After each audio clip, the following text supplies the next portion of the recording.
Well, good afternoon, everyone. It is my honor to join together with this team of phenomenal health workers and our leader to deliver a message or two or three or four or five about why these Medicaid cuts can be damaging to our country and to our healthcare facilities. So it is my honor to kick us off with our leader, Congressman Jeffries. Thank you.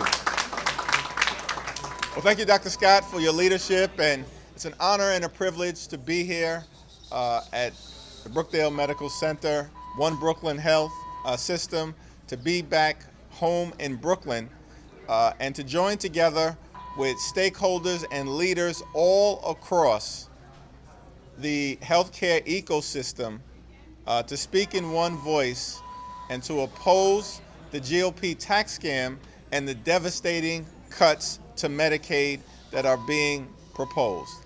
Medicaid is a lifeline to so many people in this community, in this city, and all across the country. And the proposed cuts to Medicaid, the largest cuts being proposed to Medicaid in American history, are unacceptable, unconscionable, and un-American, and together we're going to do everything we can to stop them. Now, in the United States of America, it's got to be the case that healthcare is not simply a privilege available to the privileged few. Healthcare is a right. But for healthcare to be a right that is accessible to everyone, regardless of the type of community that you reside in, then the programs that exist, like Medicaid, the Affordable Care Act, the Children's Health Insurance Program, and of course, Medicare as well, must be sustained. In fact, what we know is that instead of trying to cut Medicaid and end this program as we know it, we need to enhance the Medicaid reimbursement rates for hospitals like Brookdale. I'm so thankful for the service that all of you provide, for the work that you do in this community. We know that this is a community, and the neighborhoods of Central Brooklyn have people that suffer disproportionately high rates of high blood pressure or diabetes or heart disease, and don't always have the access to the primary care that is necessary. And if you were to cut Medicaid, things aren't going to get better, they're going to get worse. Children will be hurt, everyday Americans will be hurt, people who rely on Medicaid with disabilities will be hurt, many older Americans will be hurt. So throughout the country, we are having Save Our Hospitals days of action during this entire week. And I have several wonderful hospitals all across the district that I represent, but I wanted to make sure that on this day I was here at Brookdale to thank you all for what you do, and to say that we're going to be in this fight together, and we're going to stay in this fight until we win this fight, no matter what it takes. In the House, in the Senate, throughout the country, this one big ugly bill that they are trying to jam down the throats of the American people represents the largest cut to health care in American history, on top of the largest cut to nutritional assistance in American history, all being done to provide tax breaks to Republican billionaire donors. And so we're going to push back aggressively against it in the Congress and throughout communities all across the country. The more the American people learn about this, the more they oppose it.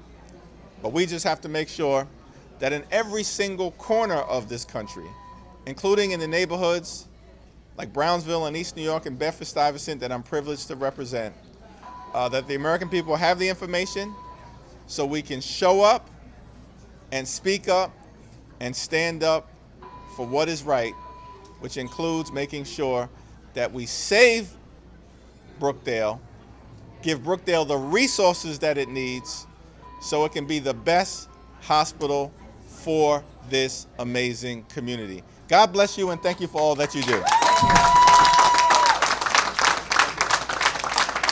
Thank you very much. And so next we will hear from our chair of psychiatry to give us a mental health perspective, Dr. Jason Hirschberger.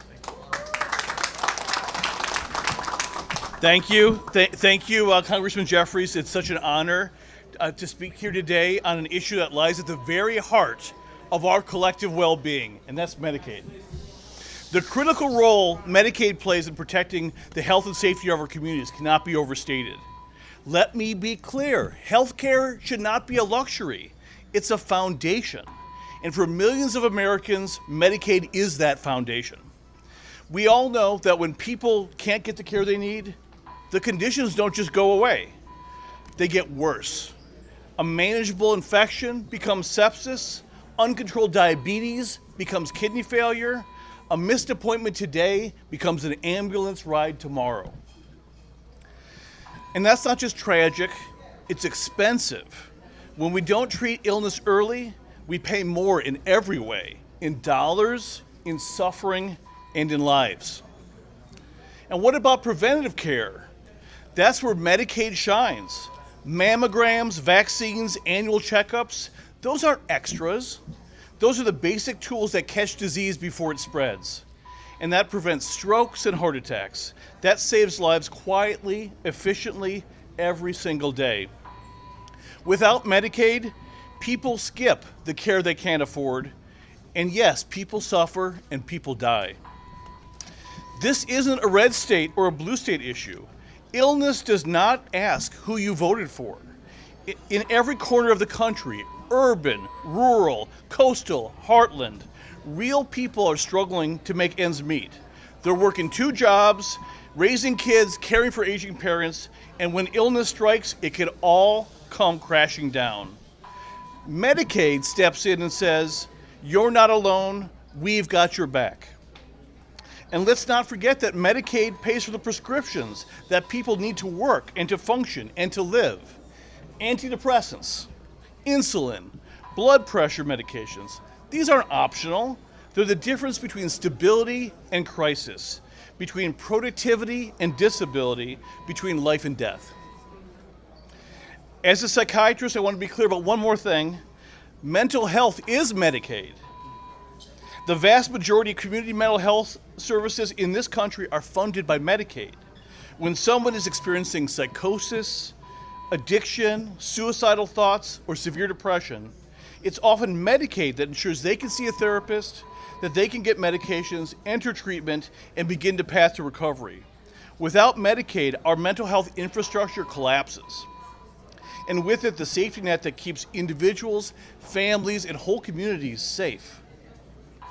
So I ask you today, remember, Medicaid is not just a program, it's a promise that we make to each other, a promise that we care for each other, that we believe in early treatment over emergency intervention, that we understand real people face real struggles and deserve real support.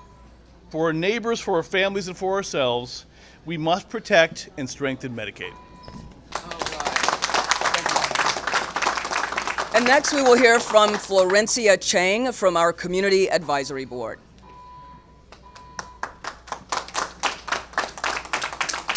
Good afternoon, everyone. Thank you, Congressman Jeffries. Thank you for attending today. It is vital that they not cut Medicaid. It's a necessity. It is said that an ounce of prevention is better than a pound of cure.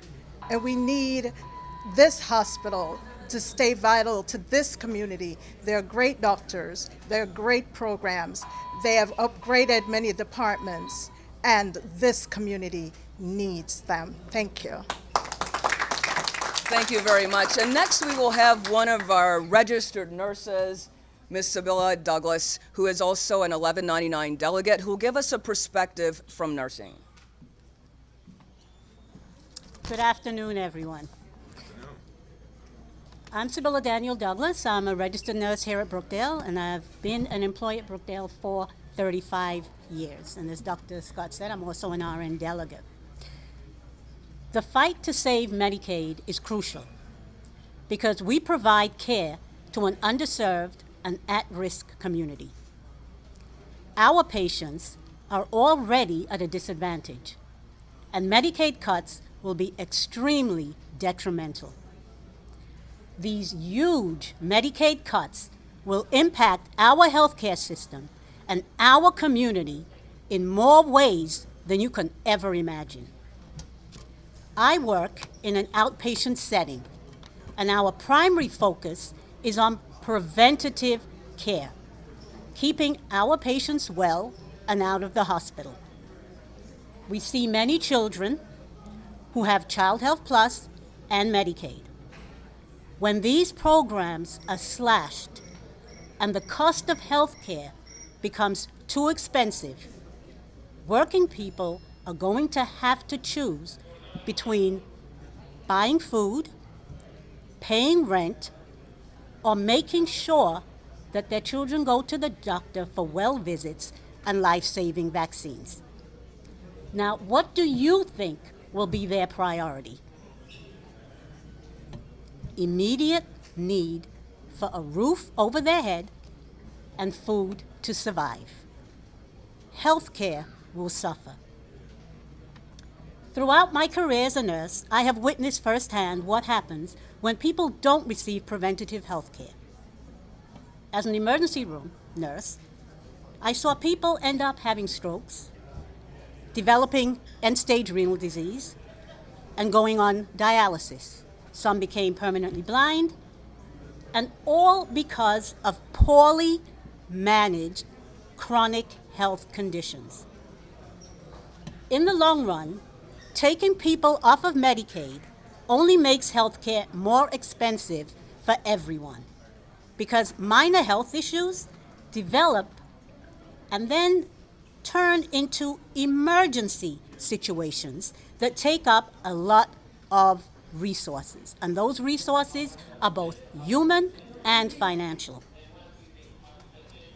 I would like to end by saying, when healthcare coverage is systematically taken away from vulnerable families, the consequences are devastating.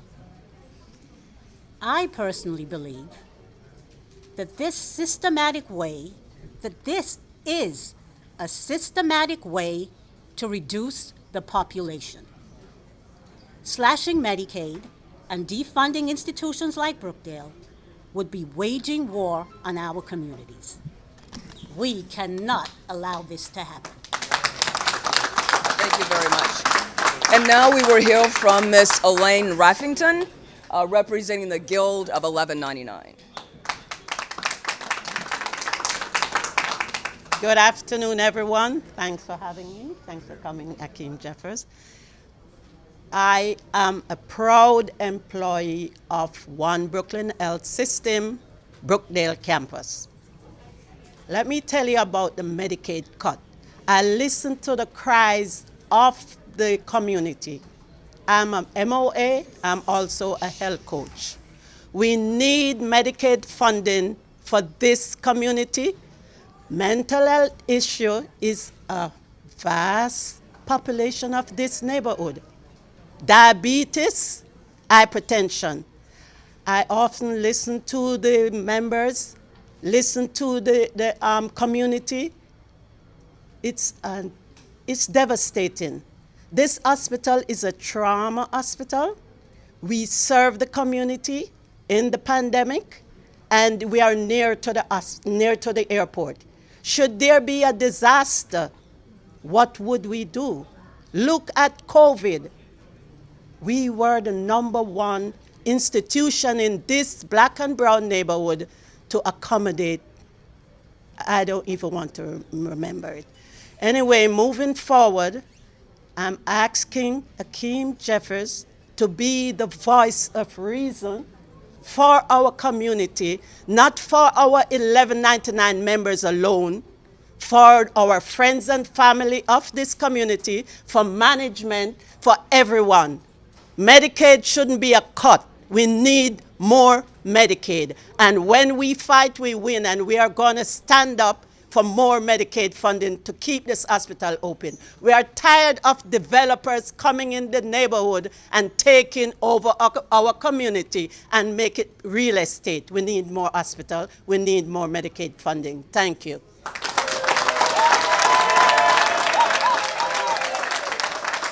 So thank you very much.